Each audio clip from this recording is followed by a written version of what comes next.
படி. கண்மணி அன்போடு காதலன் நான் எழுதும் கடிதமே. பொன்மணி உன் வீட்டில் சௌக்கியமா, நான் இங்கு சௌக்கியமே. உன்னை எண்ணி பார்க்கையில் கவிதை கொட்டுது, அதை எழுத நினைக்கையில் வார்த்தை முட்டுது. கண்மணி அன்போடு காதலன் நான் எழுதும்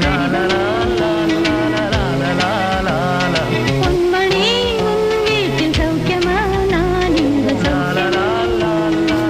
எவ்வளோ பேரை பூச்சி பார்த்தியாப்பா? மம்மி உனக்கு தான் முக்கியமா?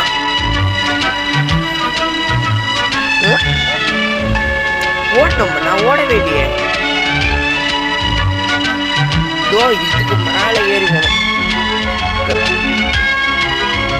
நான் மேலே போயிட்டு